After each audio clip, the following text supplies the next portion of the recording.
என்ன தோழரே, நீங்கள் எங்காவது போனால் யாரும் உங்களை மதிக்க மாட்டாங்களா? சில பேர் கிண்டல் பண்ணுவாங்களா?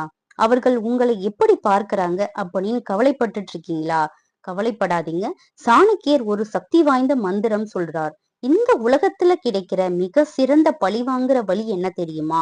உங்களை மதிக்காதவர்களுக்கு பக்கத்திலேயே இருந்து நீங்கள் வளர்ந்து காட்டுவதுதான். இன்று இந்த வீடியோவில் உங்களை மதிக்காதவர்கள் கூட உங்களை தேடி வர வைக்கும் 6 சக்தி வாய்ந்த ரகசியங்களைத்தான் பார்க்க போறோம். இதுல 4 விதியை மட்டும் நீங்கள் பின்பற்றினால் கூட போதும்.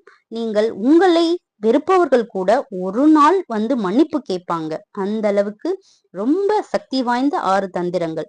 அதில் முதலாவது மற்றும் ரொம்ப முக்கியமான ரகசியம் என்ன தெரியுமா? உங்கள் பலவீனத்தை யாரிடமும் வெளிப்படுத்தாதீங்க.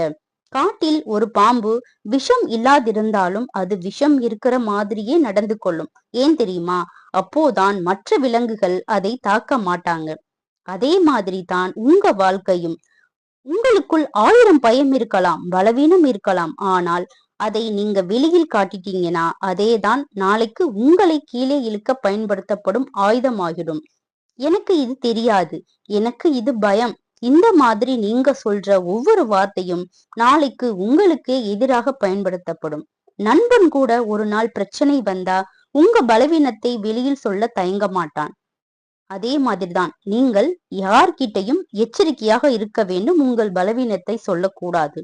கொஞ்சம் மர்மமாகவே இருங்க.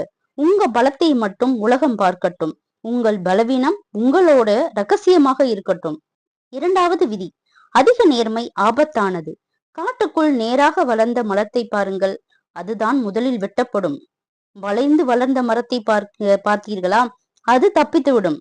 ஏண்டா, நேரா நிக்கிற நேர்மையா இருக்கிறேன்னு சொல்ற மரங்கள் தான் முதலில் ஆபத்துக்குள்ளாகும். வளைந்து நிற்கிற மரங்கள் எதற்கும் தேவைப்படாது என்று விட்டு விடுவார்கள். அது மாதிரிதான் நான் எல்லோரிடமும் நேர்மையானவன் சொல்லிக்கிட்டு திரிகிறது எந்த பெருமையும் கிடையாது. அது அறியாமை. நேர்மை நல்ல குணம். ஆனா தகுதி இல்லாதவர்களிடம் முழு உண்மையையும் சொல்வது புத்திசாலித்தனம் கிடையாது. உங்கள் எதிரியிடம் போய் உங்கள் திட்டத்தை சொல்வது நேர்மை கிடையாது, அது முட்டாள்தனம். இந்த உலகம் நரி மாதிரி இருக்கும்போது நீங்க மாடு மாதிரி நேர்மையா இருந்தீங்கன்னா அவர்கள் உங்களை சாப்பிட்டுருவாங்க. சில இடங்களில் அமைதியா இருங்க, சில இடங்களில் சாமர்த்தியமா பேசுங்க. மூன்றாவது விதி, பணத்துக்காக அன்பு காட்டுற உறவுகள். நீங்க பணக்காரரா இருந்தா உங்க வீட்டுக்கு உறவுகள் வரிசையா வருவாங்க. ஆனா கஷ்டம் வந்தா அதே முகமும் கூட பார்க்க மாட்டாங்க. உங்க பணம் இருக்கும்போது புகழ்ந்து பேசுறவர்களையும் பணம் குறையும் போது குறை சொல்ல ஆரம்பிப்பவர்களையும் கவனிச்சு பாருங்க. துரோகம் வெளியில் இருந்து வராது, அது உங்களுக்கு அருகில் இருந்துதான் வரும். உண்மையான உறவு யார் தெரியுமா? நீங்க கஷ்டத்தில் இருக்கும்போது உங்க பக்கத்தில் நிக்கிறவங்க தான். பணத்துக்கு வரும் கூட்டத்தை நம்பி வாழ்க்கையை வீணாக்கிடாதீங்க. அவர்கள் உங்களை அல்ல, உங்கள் பணத்தையே நேசிப்பாங்க. நான்காவது விதி, மற்றவர்களின் தவறுகளிலிருந்து கத்துக்கோங்க. வாழ்க்கை ரொம்ப சின்னது. நீங்க எல்லா தவறும் செஞ்சுதான் கத்துக்கணும்னு நீங்க நினைச்சீங்கன்னா இதுக்கு ஒரு வாழ்க்கை பத்தாது. புத்திசாலி யார் தெரியுமா? மற்றவர்கள் விழுந்த குழியை பார்த்து தவிர்க்கிறவன் தான். உங்கள் துறையில் தோல்வி அடைந்தவர்களை கவனிச்சு பாருங்க. அவங்க எங்கே தவறினாங்க, எங்கே வீழ்ந்தாங்க. அதே தவறு நீங்க செய்யாம இருந்தாலே போதும், நீங்க அடுத்த நிலைக்கு போயிடுவீங்க. ஐந்தாவது விதி, கஷ்ட நேரத்தில் உண்மையான உறவை கண்டுபிடிங்க. சந்தோஷத்தில் பலர் இருப்பாங்க, ஆனா கஷ்டத்தில் நிக்கிறவன் தான் உண்மையான உறவு. உங்களோட நிலை, பதவி, கார், சொத்து, இது எதுவும் ஆபத்தில் உங்களை காப்பாத்தாது.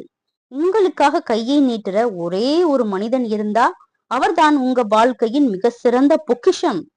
100 போலி முகங்களை காட்டிலும் ஒரு உண்மையான மனசு, அது எல்லாத்துக்கும் மேல. கடைசியா நம்ம பார்க்க போற விதி என்ன தெரியுமா? உங்களை மதிக்காதவர்களுக்கு உங்கள் வெற்றியால் பதில் சொல்லுங்க. அவர்களுடன் சண்டை போடாதீங்க, அழாதீங்க. அவர்களுக்கு எதிர்பார்க்காத அளவுக்கு பெரிய வெற்றி பெற்று காட்டுங்க. ஒரு நாள் ஒரு நாள் நீங்க உங்களை முடியாதுன்னு சொன்னாங்க பாத்தீங்களா, அவங்களுக்கு அவங்க முன்னாடி நீதான் எங்க எல்லாருக்கும் லீடர் அப்படின்னு சொல்ல வைங்க. அவமானம் ஒரு தீ மாதிரி. அதை உங்களை எரிக்க பயன்படுத்தாதீங்க. அதை எரிபொருளா மாத்தி உங்க இலக்கை அடைய பயன்படுத்துங்க. உங்களை கீழே இழுக்க நினைத்தவர்கள் உங்கள் வளர்ச்சியை பார்த்து பயப்பட வேண்டும். பழி வாங்குறது என்பது யாரையாவது காயப்படுத்துவது இல்லை, நீங்கள் உயர்ந்து நிற்பதுதான். இந்த 6 விதிகளையும் உங்கள் ரத்தத்தில் கலந்து கொள்ளுங்கள். நீங்கள் உங்களை தோற்கடிக்காத வரைக்கும் இந்த உலகத்தில் யாராலும் உங்களை தோற்கடிக்க முடியாது. நீங்கள் வெற்றிக்கு தயாரா? இன்றைய இந்த 6 விதிகளில் உங்களுக்கு எது மிகவும் நெருக்கமான, ரொம்ப பிடித்த விதி எது அப்படின்னு கமெண்ட்ல சொல்ல மறக்காதீங்க. உங்களுக்கு துரோகம் செய்தவர்களுக்கு நீங்க கொடுக்க வேண்டிய பதில் உங்க வெற்றி மட்டும்தான். வெற்றிக்கு தயாரா இருந்தா வெற்றின்னு இப்பவே கமெண்ட்ல டைப் பண்ணுங்க. இந்த வீடியோ உங்களுக்கு உதவி இருந்தா உங்க நண்பர்களுக்கு ஷேர் பண்ணுங்க. இன்னும் பல சாணக்கிய ரகசியங்களை தெரிஞ்சுக்கோங்க.